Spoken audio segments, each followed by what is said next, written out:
Assalamualaikum warahmatullahi wabarakatuh. Kali ini kita akan membahas tentang verb ing. Dan verb ing itu dibagi menjadi dua. Gampangnya ada verb ing continuous dan ada verb ing yang bukan continuous. Verb ing continuous didahului dengan anggota dari be. Ketika verb ing yang bukan continuous berarti verb ing yang tidak didahului dengan anggota be.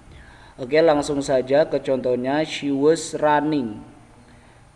Di situ ada running dan didahului dengan anggota be yang berupa was. Nah, ini yang disebut dengan verb ing continuous atau pola continuous. They will be repairing, juga di situ ada kata be repairing, ada be bertemu dengan verb ing, berarti merupakan pola continuous atau verb ing continuous.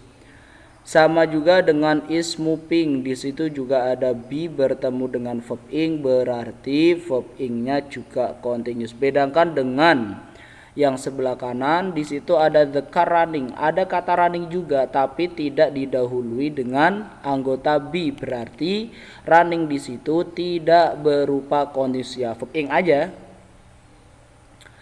Dan they will be used to getting up early. Di situ ada kata getting yang merupakan verb ing dan sebelumnya to bukan anggota be. Ketika verb ing tanpa be berarti bukan continuous atau non continuous. Berikutnya lagi yaitu kata washing her face. Washing di situ verb ing dan tidak ada anggota be sebelumnya, maka tidak bisa dianggap sebagai pola continuous. Yang berikutnya lagi, she has delayed meeting me. Ada kata meeting dan delayed di situ bukan anggota be, maka meeting tersebut bukan continuous. Itu penjelasan tentang verb ing continuous atau bukan continuous.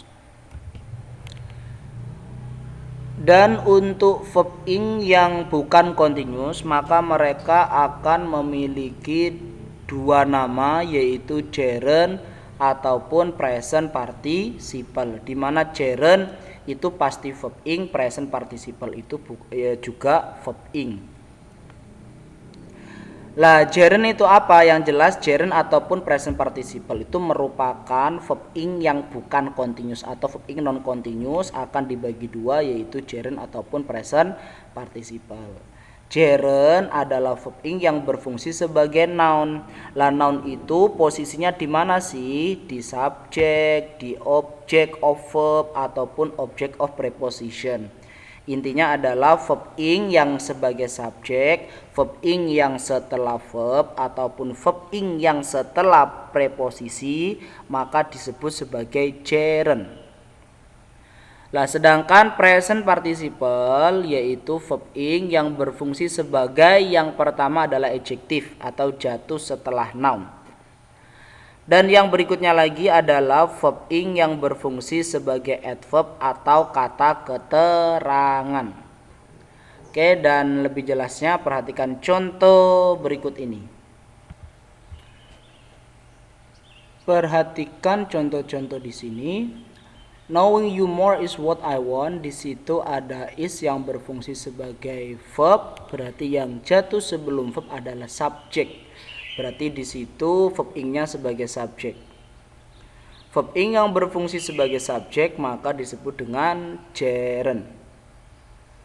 Berikutnya yaitu nomor 2. Lah, sitting di situ berfungsi sebagai apa? Karena sitting yaitu verb ing dan jatuh setelah noun, maka dia disebut dengan present participle. Jadi ketika ada verb ing dimanapun tempatnya kok jatuh setelah noun, diposisikan setelah noun, maka dia akan berfungsi sebagai present participle. Untuk nomor 3, she likes singing. Apakah dia gerund atau participle? Maka lihat kata kerjanya dulu, likes. Likes itu merupakan verb. Likes ini verb dan yang jelas setelah verb berarti objek. Karena objek berbentuk verb ing maka disebut dengan gerund. Dan nomor 4 singing ini sebagai apa? Perhatikan verbnya adalah felt. Felt ini merupakan verb. Kalau verbs ini verb berarti Raisa di situ berfungsi sebagai subjek.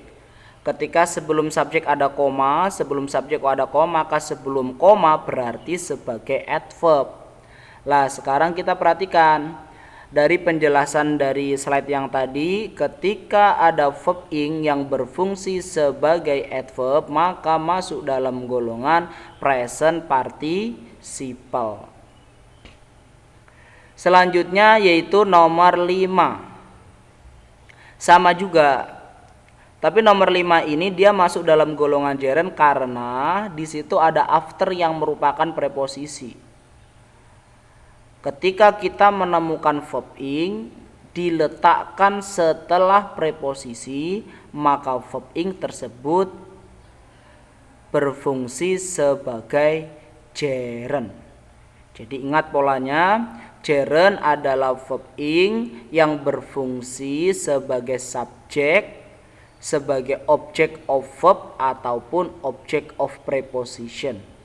Sebagai subjek atau setelah verb atau setelah preposisi. Itu verb ing yang berfungsi sebagai gerund.